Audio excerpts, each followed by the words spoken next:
Okay. Good morning, everyone. I would like today to try and conclude the section on Avera Lishma. Let's just remind ourselves very briefly of the context. On one leg, Chassidus has a doctrine, a God-infused doctrine, a doctrine in which the real reality is spirituality, and the physical world is in some way a pale reflection of that, somewhat illusory. We live in this divine suffused world, very beautiful picture. Taken to the extreme, and there are accusations, at least against Chassidus, that it takes it to the extreme. This can deny the reality of our physical world. And there are quotes that drift towards this, in which it claims that, in some sense, our existence is illusory, is an illusion. Again, to the degree to which this is meant literally or metaphorically, but if you take that literally, you undermine existence. Bereshis bara Elokim. We believe we live in a world which God has created. There is creation. We do exist. And you also potentially can undermine halacha, because halacha is built upon taking physical reality, our reality, seriously. Halacha is built on distinctions, havdalah, much like existence is built on distinctions. The creation of the world is built upon defining physicality. God divides between light and dark, between the upper waters and the lower waters. And the creation of halacha is based upon a similar havdalah, on defining reality. There's tahor and tomei, there's kosher and non-kosher, there's mutter and asa. And Chassidus is accused of blurring those distinctions and of being what's called in philosophy, an antinomian movement, a movement that somehow negates or denies the law. And understandably, if there's that possibility of misunderstanding, we can comprehend why the opponents of Chassidim are so alarmed, and why what is it that in a spiritual revival movement could lead figures like the Vilna Gaon to issue haromim, and so on. We haven't yet explored in detail the backlash against Chassidus, but what is it that can lead to such a fierce opposition? And there's many factors to this, but a significant part of that we find in early oppositional writing, misnagdic writing, is this claim that Chassidim somehow justify averos, at least for spiritual aims. And this is the doctrine of Avera Lishma, again, in very rare cases alluded to in the Gemara, but the accusation against Chassidim is that this somehow becomes more pervasive. The idea that since mitzvahs are not an end in themselves, but a means to greater spiritual achievements, and this idea is not unique to Chassidus, but as soon as you allow this idea that mitzvahs are a means to some greater end, you can have a potential clash. And we saw this clashes in a sense already there in the words of the Nevi'im, who cry it again and again. You're keeping diktuk halacha, the details of law, but you're forgetting the bigger picture. The founder of Christianity makes such a claim. And our response is always, yes, we need to engage better with deeper spirituality, but God forbid, don't throw out halacha. And with the emergence of Chassidus, again, this debate or this tension emerges, and there are claims that Chassidim will sometimes justify breach of halacha in the name of some greater spiritual good, known as the doctrine of Avera Lishma. The final point we mentioned in the last share is that the idea that somehow Chassidus is this counter, or God forbid, anti-halachic movement is a nonsense, historical nonsense. The founding generations of Chassidim, the students of the Baal ShemTov, were not these anti-establishment figures as they were painted to be in later generations. These were senior poskim and Dayanim and Rabbonim. These are not halachic figures. These are serious halachic figures. And the Baal Shem Tov himself, who we knew very little about, was at least to some degree a halachist of repute, even though that wasn't his focus. We're not talking about an anti-halachic movement, but the question we're posing is, are there still traces of greater openness to halachic flexibility in cases of perceived deeper spiritual need? To what degree are there elements of Avera Lishma? To what degree are there elements of justifying altering halachic practices for based on mystical and Kabbalistic ideas? And the answer is there are some. In other words, we're not talking about Chas v'Shalom, an anti-halachic movement in the least. We're not talking a movement that's reforming Judaism. The fear that this was going to be a neo-Sabbatean movement that would somehow corrode the whole allegiance to halacha is has proven incorrect and was probably incorrect all along. Nonetheless, there are strands within Chassidus that are elevating, are opening a greater possibility of mysticism influencing halacha and occasionally tweaking it. Even in the sort of mass market message of Chassidus, there are elements of this. And with this, I'll conclude the introduction. I remind you again about some of the founding stories of Chassidus, in which they talk about the little kid that comes into the shul and blows the whistle or sings the aleph bass, and somehow that little kid's tefillahs are deemed more worthy than the ritually more correct, but perhaps less heartfelt tefillahs of the community. So the community is engaging in correct tefillah, but it's somehow cold and non-inspired.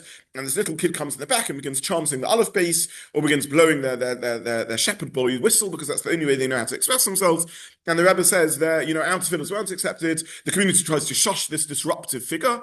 And the Rebbe says, no, our tefillahs weren't accepted. The tefillah of this innocent kid was the one that pierced the heavens and opened the way for all our prayers. Now, behind that innocent story is a greater message, which is sometimes in the naivety of this kid, the non-halachic perfection of this kid. The kid isn't davening, he's just saying aleph bass. They are unlearned, they don't know how to say tefillah. In the case of the whistle, they may even be transgressing a drabanon of blowing a whistle on Shabbos Yom Tov. Chassidus isn't justifying that behavior, but it's drawing our attention to sometimes that behavior can carry greater spiritual power. And in this messaging, there is some tension with the halachic system. And what we want to explore is to what degree is this impactful? To what degree does this exist in Chassidus? Now, we started last week with seeing that Kabbalah does impact on Chassidish practice. The Chassidic movement is a mystical movement. It's not just an elitist mystical movement, it's a mass mystical movement. We saw that in the experiences of the Baal ShemTov, in which he does an aliyas neshama, he ascends to heaven and he meets Mashiach. Mashiach says, I'll only come when all Jews are able to be miyached yichudim, somehow mystically unify the multiplicity that exists in the world, when all Jews are able to perform aliyas neshamas, these high spiritual levels. And somehow Chassidus is saying that awareness, at least, of Kabbalah ideas, they psychologize Kabbalistic ideas, but they introduce them into practice. So Kabbalah in Chassidish thought ceases to merely be the practice of the elite, but everyone on some level should engage in Kabbalistic practice, even if they don't understand it. So you may have no idea properly what you're saying, but you still say you're l'shem yichud before you do a mitzvah, and you still alter practice to fit in line with Kabbalistic secrets, even if you're not directly able to access Kabbalah. And even if your route to mysticism is only through your connection to the tzaddik, again, listen to previous shiurim, previous talks where we discussed this. We discussed last week some examples of altering Kabbalistic practice and the tensions within Chassidus for Chumrah, stringency in halacha, against Chumrah, against stringency in halacha. But the most significant example of Kabbalah impacting regular mainstream practice, of course, is that of tefillah, because Chassidim change the nusach of tefillah to align with the Kabbalah of the Arizal. And just a reminder of the history of that, Ashkenazim daven nusach Ashkenaz, Sephardim daven nusach Sfard. The agreed upon greatest Kabbalist of hundreds of years is the Arizal. The Arizal, who biologically, family-wise, is a Luria from a very distinguished Ashkenazi rabbinic family, is raised Sephardi due to him being orphaned from a young age, and he's raised by his mother in Egypt and the like. And the Arizal therefore davens Nusach Sfard and reveals the Kabbalistic secrets behind Nusach Sfard, the Middle Eastern and Spanish text. What do you do if you are an Ashkenazi and you want to daven in line with the Kavanos, the mystical insights of the Arizal? You simply can't do that with Nusach Ashkenaz because we don't have them. Does Nusach Ashkenaz still carry within it the same Kabbalistic secrets? Argues the Chasam Sofer, who is roughly living 3 generations after the Baal Shem Tov, that yes, we don't need to change our Ashkenaz Nusach. It has the same Kabbalistic secrets, we just won't reveal them by the Arizal. But what do you do if you want to daven in practice? So for us common folk who don't know Kabbalistic secrets, we can daven Nusach Ashkenaz and know that they align with the Kabbalistic mystical world. You can daven Nusach Sfard and know that it aligns with the Kabbalistic mystical world. But what do you do if you want to daven with Kabbalistic secrets? Bearing in mind the thoughts of Arizal, you have to tweak Nusach Ashkenaz to adapt it to the Kabbalistic secrets of the Arizal, and you'll end up with an Ashkenazi-based text that somehow, in some respects, looks a bit more like the Spanish and Middle Eastern Nusach, known as Nusach Sfard. It's not really the Sfardi Nusach, the Nusach that the Chassidim use. Is there a logic behind that? Yes, there is. If you want to daven with Kabbalistic thoughts in mind, because you can't do that with Ashkenaz, because we don't know how to do it. Through the generations, says the Chassam Sofer, there were rare individuals that tweaked the Nusach Ashkenaz to fit the Kavanos of the Arizal so that they could daven in mind with the Kavanos of the Arizal. In fact, the Chassam Sofer himself was very close to such an individual who did that. The Chassam Sofer's Rebbe in Frankfurt was from Nosson Adler, Nathan Adler, the uncle of our Nathan Adler, the Nosson Adler who came to the UK from Germany and became the chief rabbi. Nosson Adler, one of the greatest of the greats, the Rebbe of the Chassam Sofer, and he created a private minyan in which he davened in line with the kavanos, the mystical intentions of the Arizal, and that thus had to slightly tweak the text. Says the Chassam Sofer, we can live with that when it's an elite individual who actually wants to daven with the kavanos of the Arizal. But why are you changing the Nusach Tefillah for a mass movement where most people are not davening with the kavanos of the Arizal? You want mysticism to permeate Klal Yisrael, they can daven Ashkenazim still have mystical connections because Ashkenaz also has mystical connections. Why are you changing the Nusach Tefillah for people who are on a mass level? That's unheard of, that's unprecedented. We're Ashkenazim, we daven in line with Nusach Ashkenaz. So this is perhaps the most vivid example in which Chassidus is making a significant halachic change based upon mysticism. What we concluded with right at the end of the last year, and here I want to elaborate a bit more because we ran out of time, is that there are significant elements within early Hasidic writing in which they are actually even huskening halacha based upon mysticism.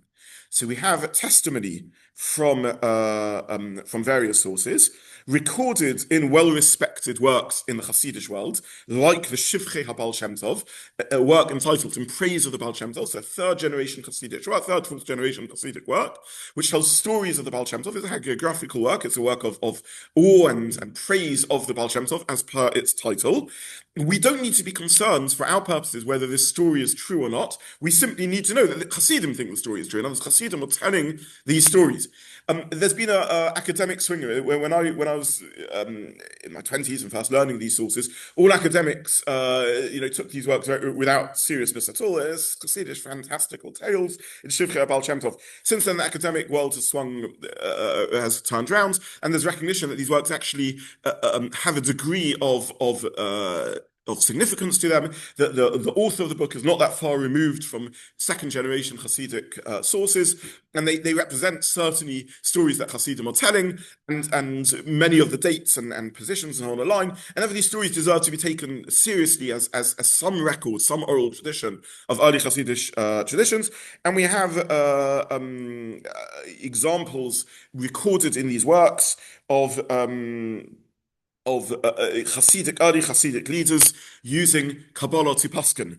I don't just mean, to tweak a halacha. I mean literally to paskin. So you have a shaila about the most serious halachic issues around nidus, around the trephus of an animal. An animal has been shechted, and an injury is found in the animal, a wound, potentially rendering it trefa, unfit for consumption. And a story in the Shivchei Baal Shem Tov in which the Baal Shem Tov himself is claims says this animal is mutter allows animal based upon a mystical awareness of the halachic state of the animal and the like.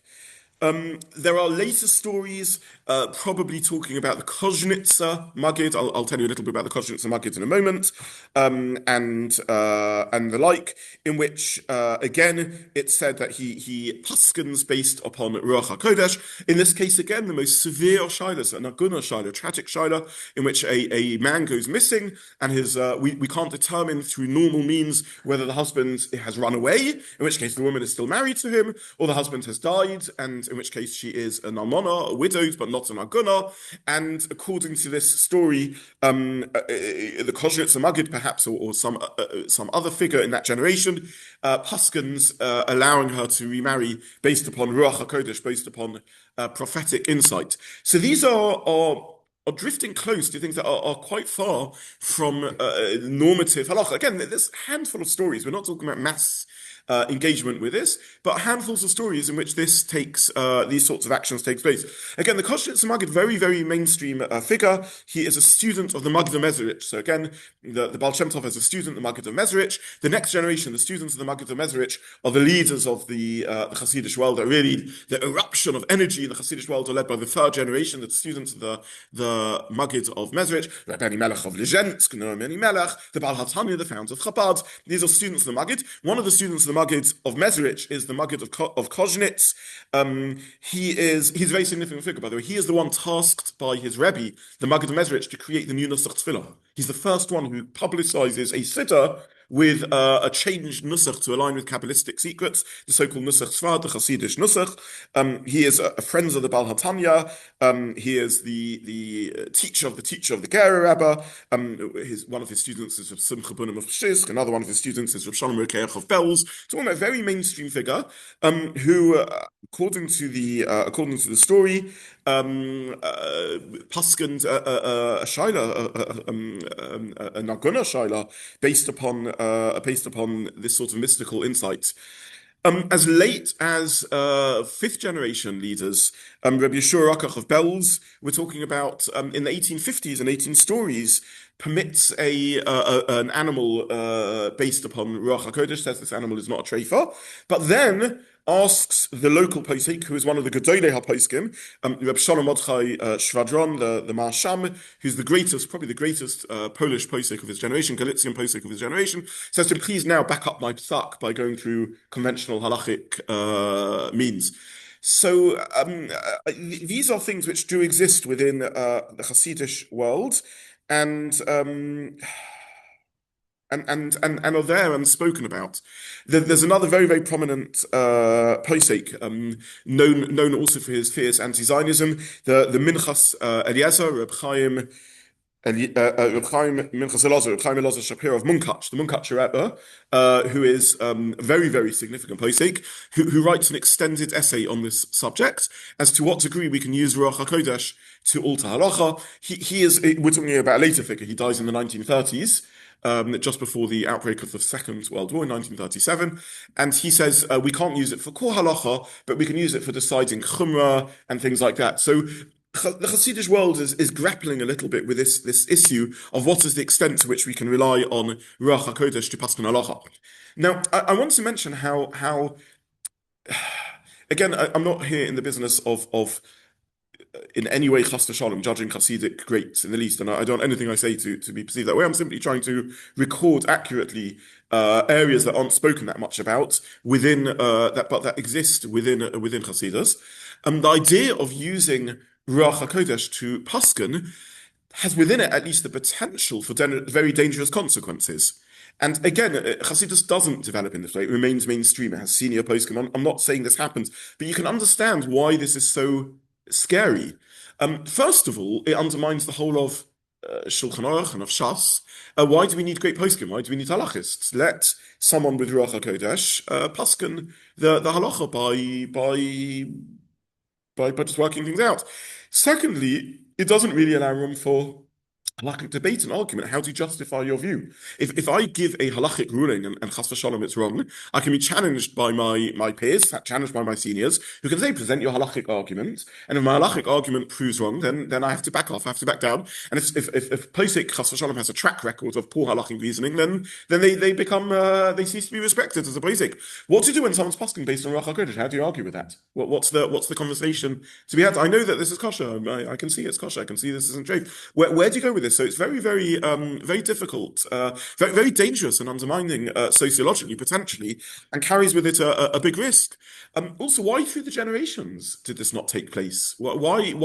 We don't find Rabbi Yosef Cairo, the Ramah, great figures, great Kabbalists, the Bach, the great Maharal, great figures. Where do we find that people are paskin halacha like this? So this is very.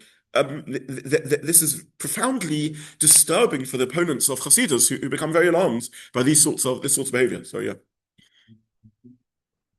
You say mystical sources and ideas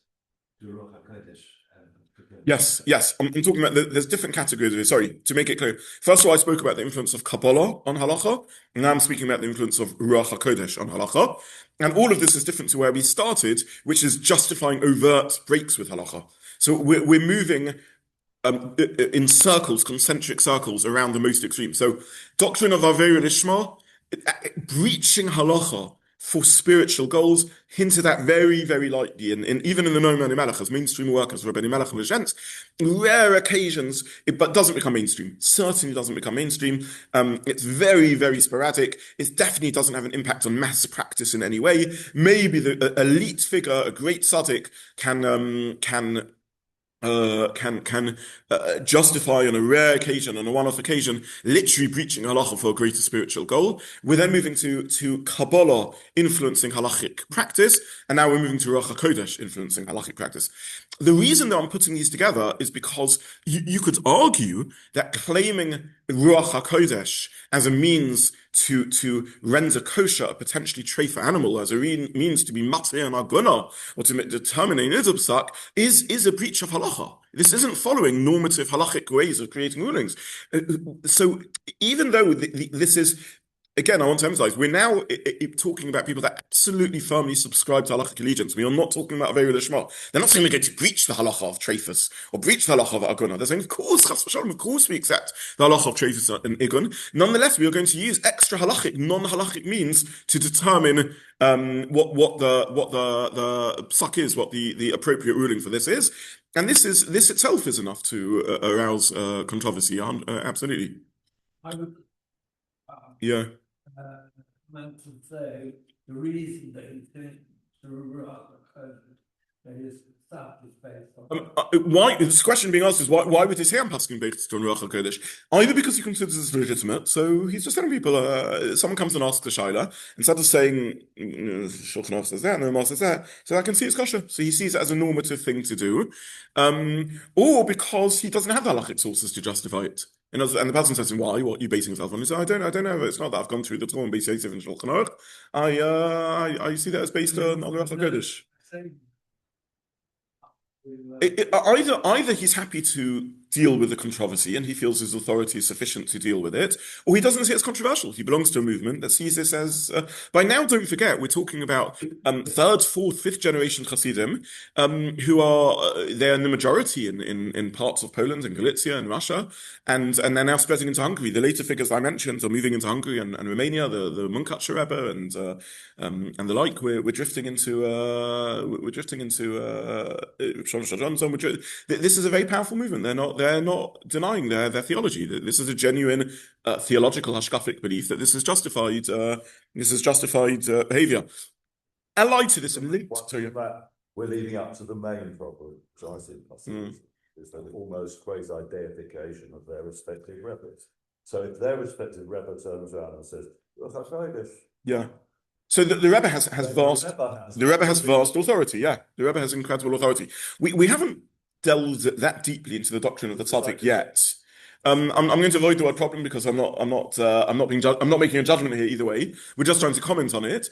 But yes, the Chassidish doctrine of the tzaddik is another area which arouses controversy, and we touch briefly upon the emergence of the tzaddik idea, the idea that the mass laity need the pipeline of the tzaddik to access spirituality, and it emerges from the mass spreading of the expectation that everyone should be a mystic.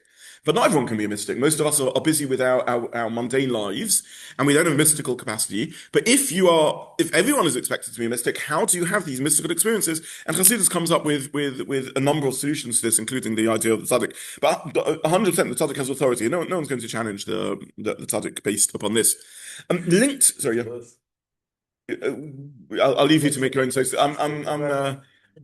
We will discuss this. We'll get to the controversy around the concept of a tzaddik. Yeah. Yeah.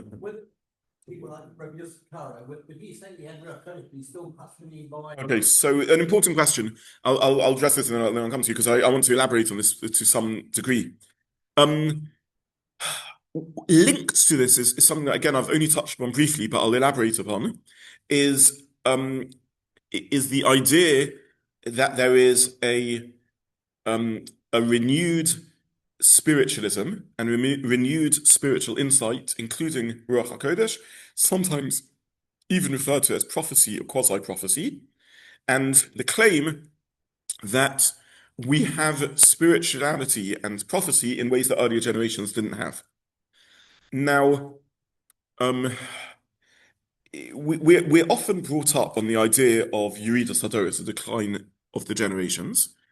And broadly speaking, though we will see again in Chassidus some pushback against that idea, broadly speaking, not broadly speaking, universally speaking, almost, this is held of in the halachic realm.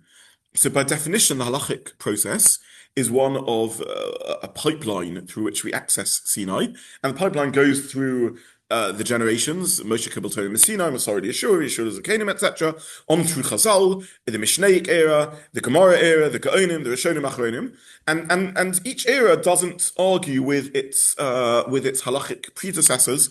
An idea we've referred to previously as canonization. So we've never discussed the canonization of Mishnah and Gemara, but we have discussed the Gaonic era extensively, and we have discussed the Shulchan Aruch and the Ramah, which canonize, if you like, the era of the Rishonim.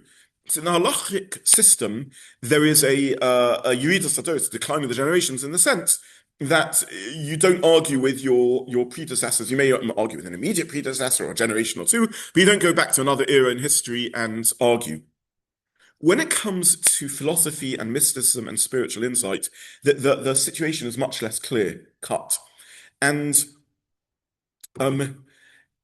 figures as far apart as the Rambam on the one side and the Kabbalists on the other side are open to the idea that there may be insights that later generations can achieve that earlier generations don't have and didn't have.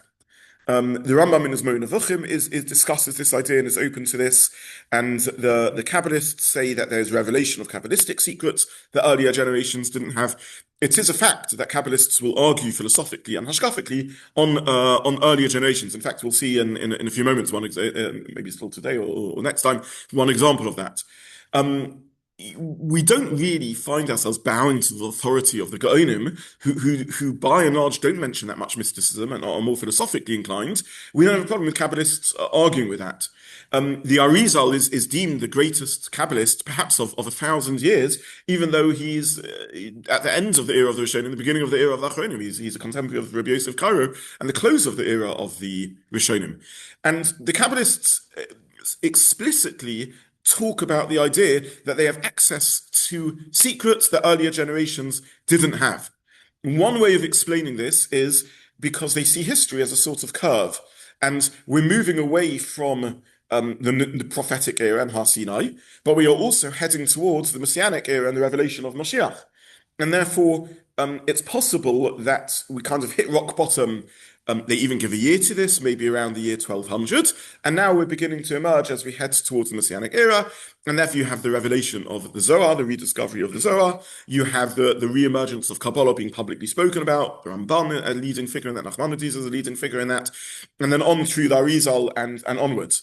So Kabbalah in general and philosophically minded figures like the Rambam are open to the idea that there are philosophical insights that we can achieve, or mystical insights we can achieve, that maybe earlier generations didn't have.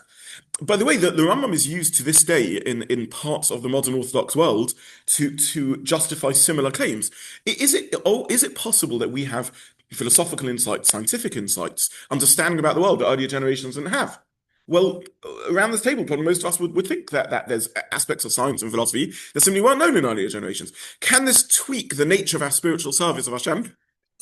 Certain specific ways, maybe, yes. We've spoken about that previously. I can't remember if it was before I was recording or not, but certainly in the setting of the Sunday morning share and other settings, where we spoke about the possibility that we have, is it possible that we have moral insights? Is it possible there's moral development? Are there areas within Torah in which we morally move on from? It sounds outrageous, and I don't want to rush something that needs hours of talk, and it opens a can of worms, and it's a Pandora's box, it's problematic. But is it possible that there's areas of spiritual insight or philosophical insight that we have? Is the only way to speak about slavery or the like as as evidently this is 100% fine, or is it possible that the Torah is saying this was okay, but you can do better than that, and that in later generations we do better than that? These are ideas that again, I'm not trying to say anything categorical in a rushed mention. I'm simply saying that these ideas that deserve exploring and have aspects in history in the history of Jewish thought, and Chassidus definitely adopts that, and they view it more or less. They view the transmission of Kabbalah as having a number of outstanding figures. It has Rab Shimon Bar Yochai, then it has the Arizal, and then it has the Baal ShemTov, and he's up there with in that league. And the claim that the Baal ShemTov has a mystical insight that earlier generations didn't have is there in Chassidus, and even the claim that there is a return to the Jewish people of prophecy in some particular way is found in Chassidish sources. The Noam Elimelech quotes this in the name of the Maggid of Mezeritch. So these are mainstream Chassidish sources that say that we have access to prophetic and Ruach HaKodesh insight that earlier generations didn't have. I think I mentioned previously the analogy of the analogy that either the Noam Elimelech or the Maggid of Mezeritch gave to this, in which he says it's like when the queen is in Baal rather than, I'm slightly misquoting, rather than in the palace. To get access to the king in the palace is impossible, but every so often we hear stories about when the queen is on holiday in Balmoral, people meeting her on footpaths around the area. So they say being in exile, whilst that leads to a spiritual decline, also gives us in certain ways unique access. Very, very remarkable ideas, and a lot of discussion to be had around that. But yes, there is Chassidish claim of some degree of prophetic insight, unique. It was you who asked the question, wasn't it? Yeah, unique to the rise of Chassidus in a way that earlier generations may not have had, and that's again there in.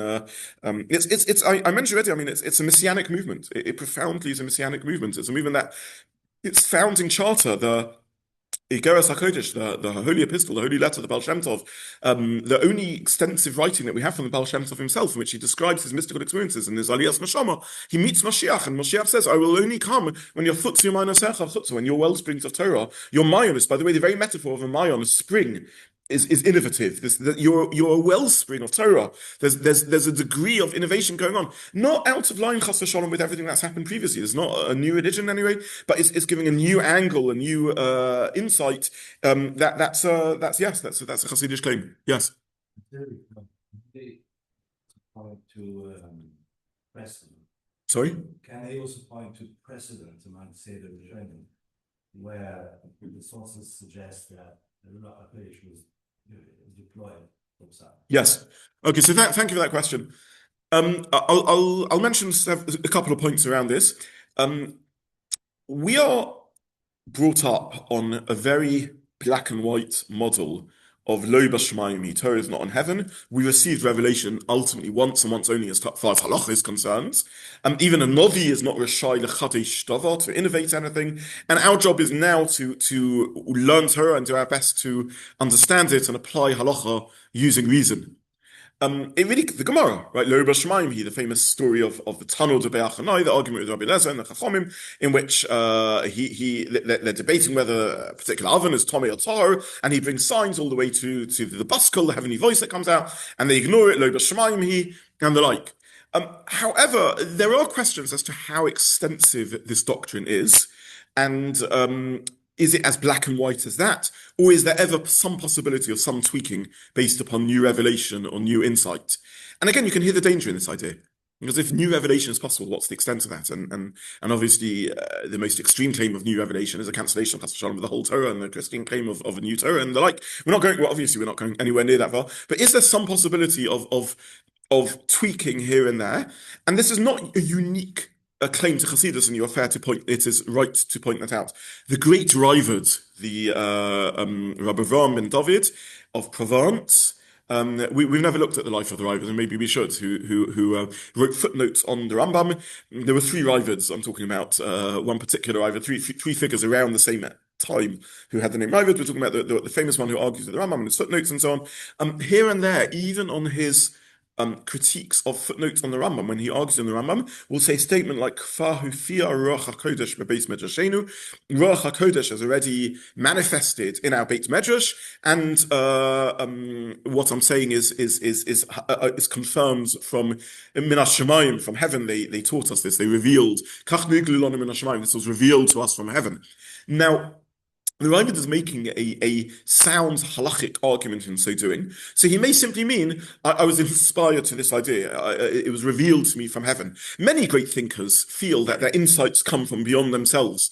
One day we'll revisit Platonic forms and mysticism. I've never given a share here on mysticism in and of in itself and how to understand these things. But all I'll say for our purposes is that many great thinkers, this is not just in Judaism, in areas, mathematicians, scientists, and so on, experience ideas as coming from beyond themselves. They're traveling the world of ideas and encounter ideas from beyond themselves.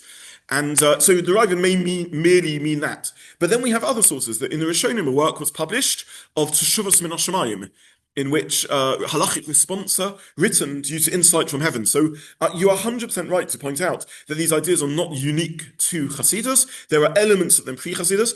Everything in Chassidus has elements from pre-Chassidish thought, but Chassidus creates a new emphasis on this, and as such alarmed the opponents of Chassidus. But 100%, again, we're not Chas Shalom here in the business of critiquing either movement or either side in the argument. I'm simply sharing what's said, and it goes a lot further than many people realize.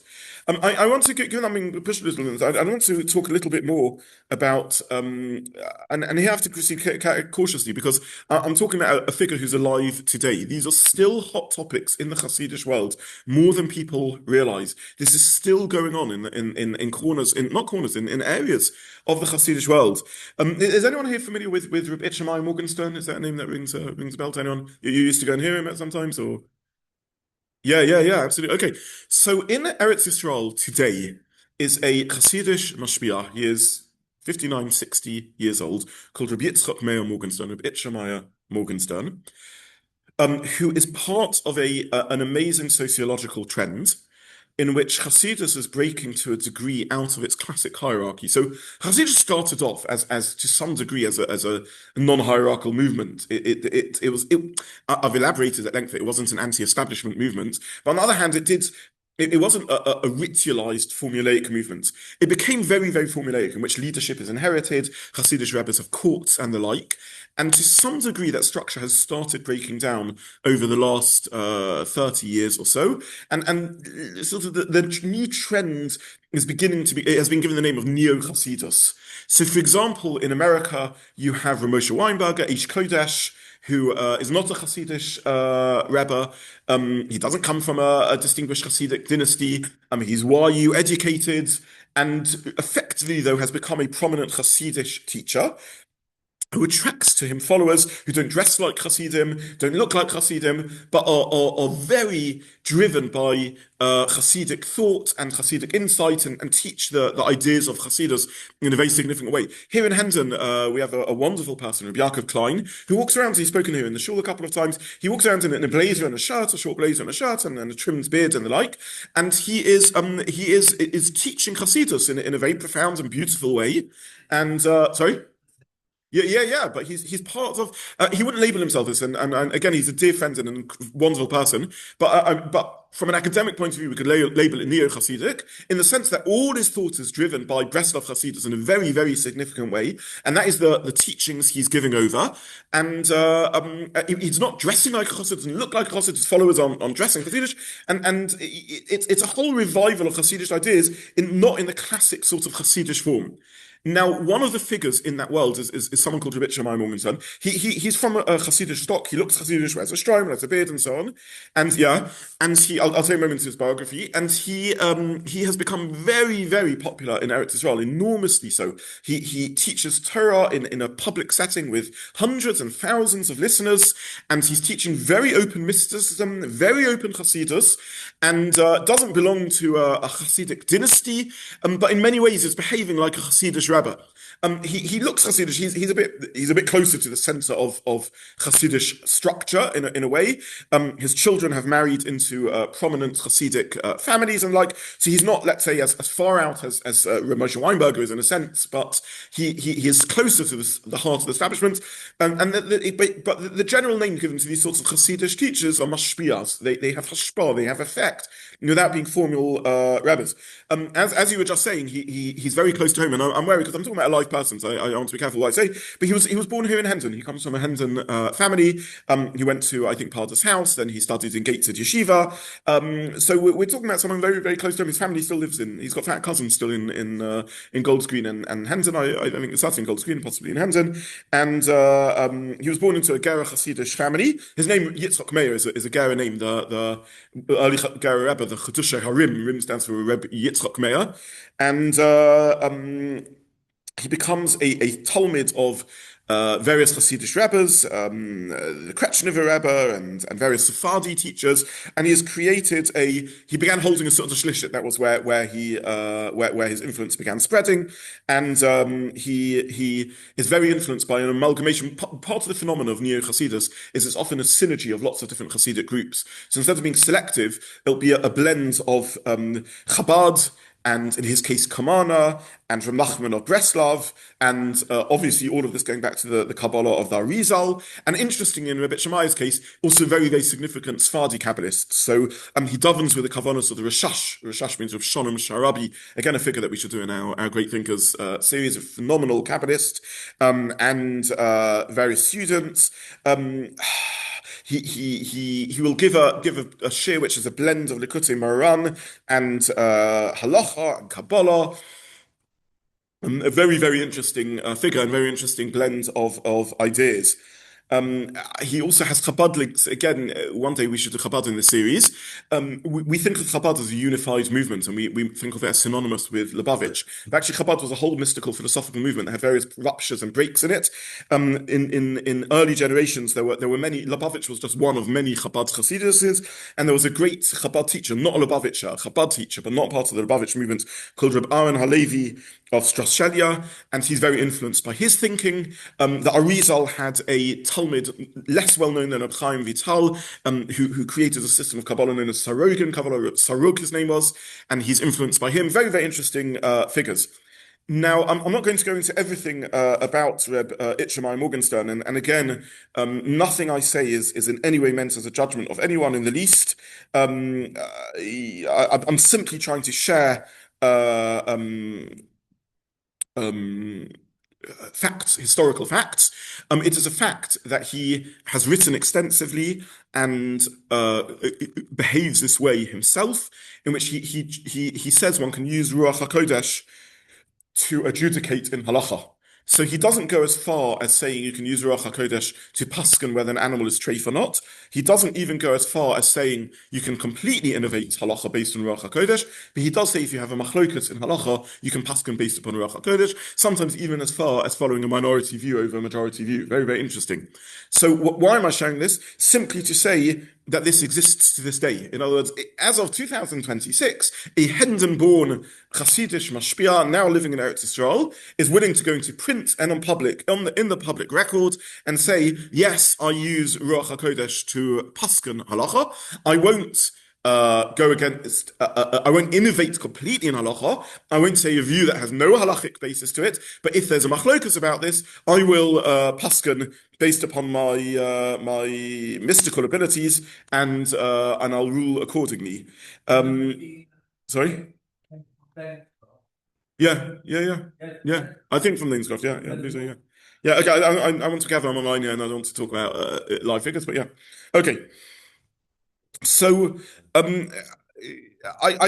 just mentioned this, I suppose, just to say how mainstream these the degree to which these ideas still exist in considered. Doesn't this go against? So this is the question. This is the question. How do you fit this with the classic understanding of the halachic system, in which there are other rules of Pesach? We haven't. I spoke on just now on Shabbos HaGadol about Klolei Hara. I didn't mention Ruach HaKodesh as one of the tools of Pesach. I probably wanted to keep quiet about it, So, no, it's not one of the standards. 100%. This is from a non-Chassidish point of view. This is very difficult, but this is. I'm only mentioning just to say that this is still a live topic. We shouldn't think that we're talking about 200 years ago. This is still going on now. I'll mention a couple of other things that he says since we're mentioning him. He he talks about the weight of the Arizal in halacha. This I have spoken about before in public. To what degree should Kabbalah influence halachic practice? And he says that the Arizal has very significant debate, not just because of personal revelation that he experienced. The Arizal had a malach that was teaching him Torah, he says, and also because it has the authority of the Zohar. He argues that the Vilna Gaon agreed with Chassidim on this matter, and that there was no disagreement between the Vilna Gaon and the Baal ShemTov around the doctrine of Tzimtzum. I mentioned earlier, just a brief reminder, Tzimtzum, it means restriction or contraction. The big philosophical problem is, how does an infinite God relate to a finite world? And the terminology created by early Kabbalists and particularly through the works of Arizal is a doctrine of Tzimtzum, very complicated idea, but somehow there's a contraction of godliness that allows space for the physical universe. And that itself is a very difficult and problematic idea. Does that mean that God isn't present somehow in the physical world?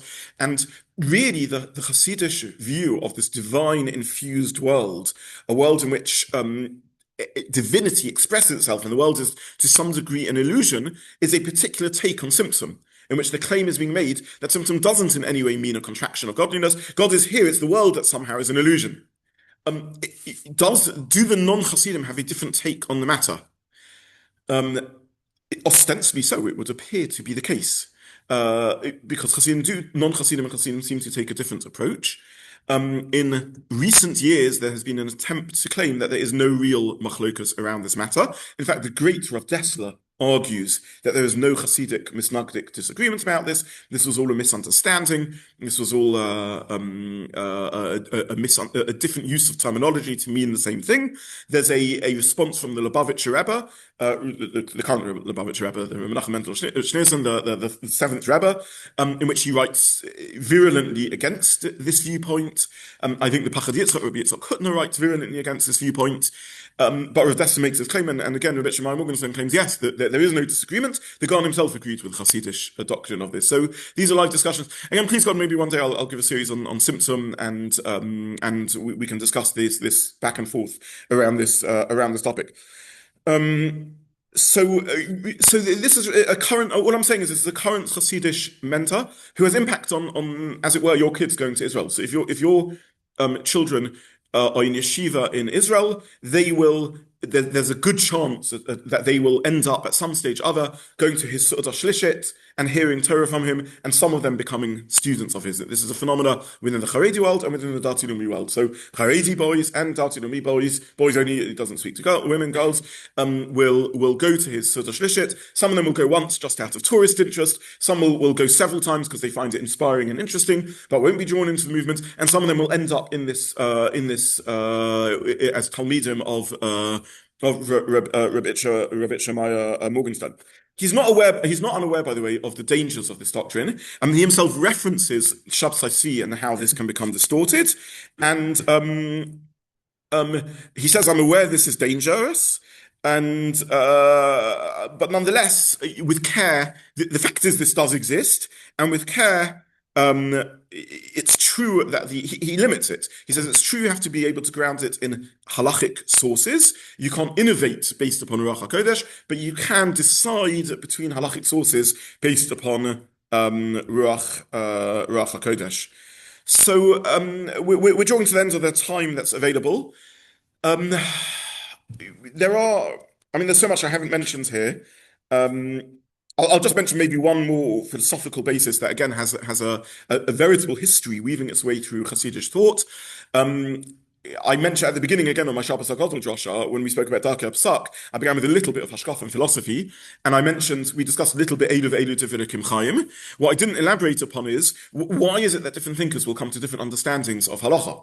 So you could say from a sort of rationalist language point, because different people, in halacha you look at a multiplicity of sources, and then you have to try and draw themes out of them. Different people draw different themes out of them. We have that in other areas of wisdom.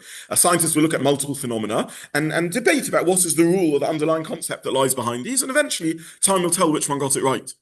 Why do different thinkers look at different halachic sources and come to different conclusions? We can answer because they're different. That's how minds work. We come to different conclusions.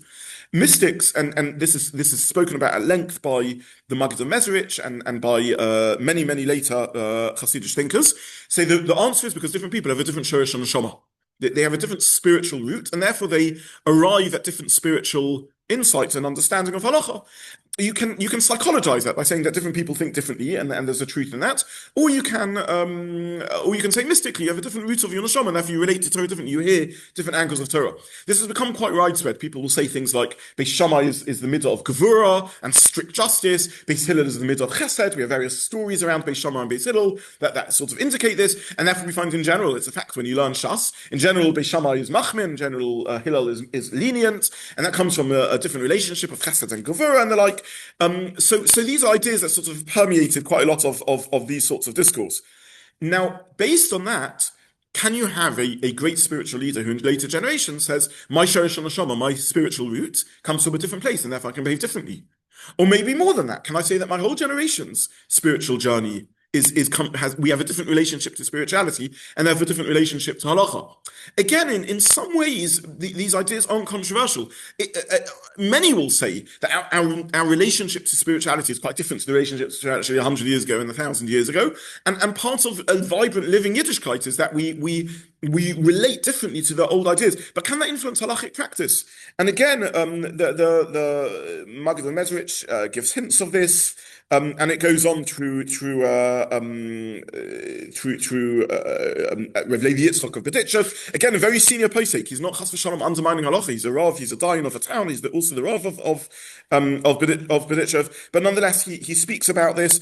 He's very careful. He says only the tzaddik can identify and make change based upon shorish and neshama.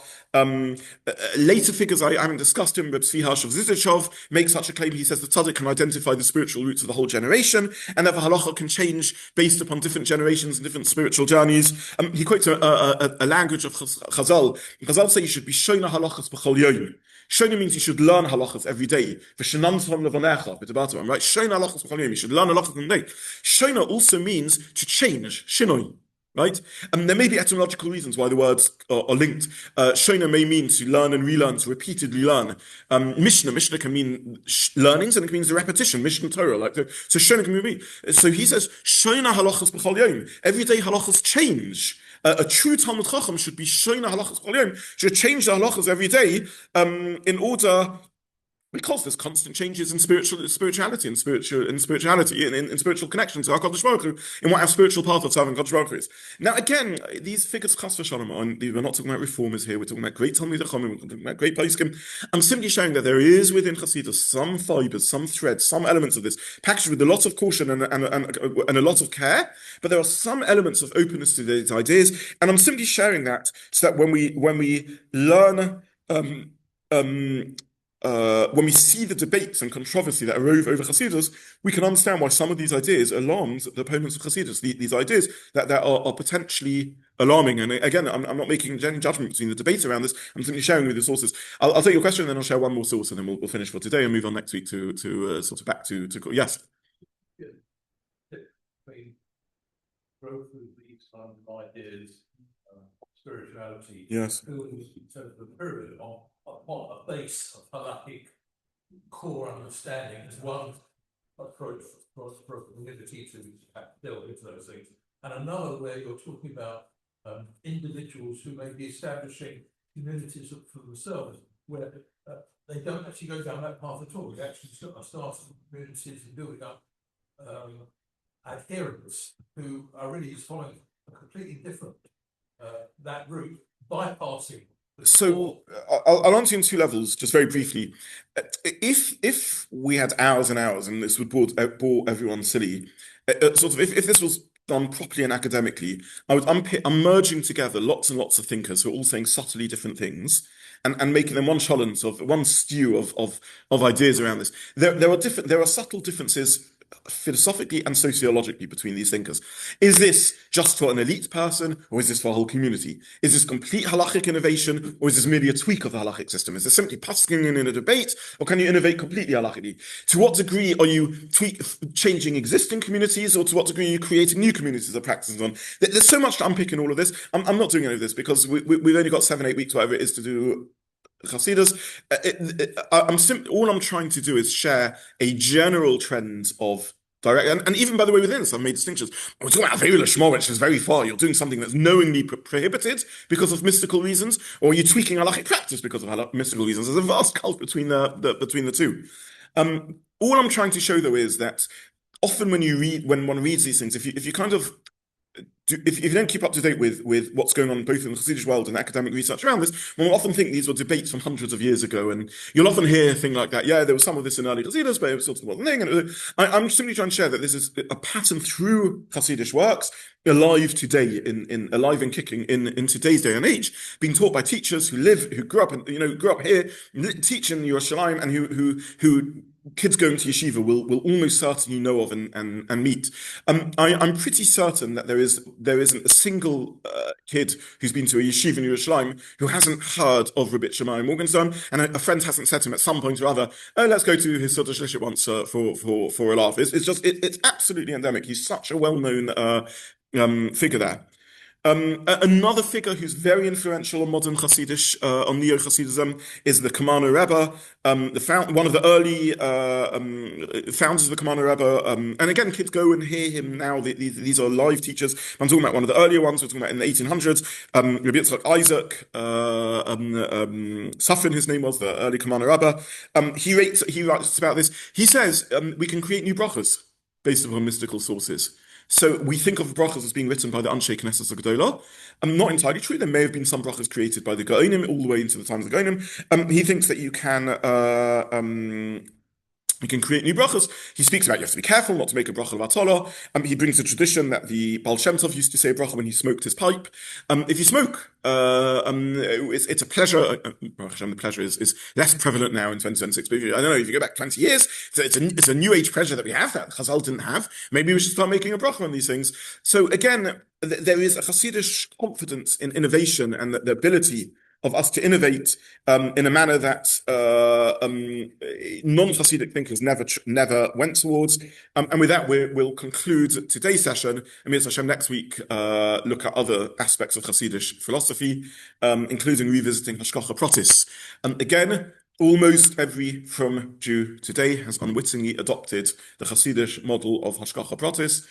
It's quite amazing how that has swept like we all sing Hashem is here, Hashem is there, without understanding what that song is saying. That's a child song, but it permeates into how we view the world. There are aspects of this that have also become adopted almost by everyone. So that, please God, we will look at that next week and discuss that.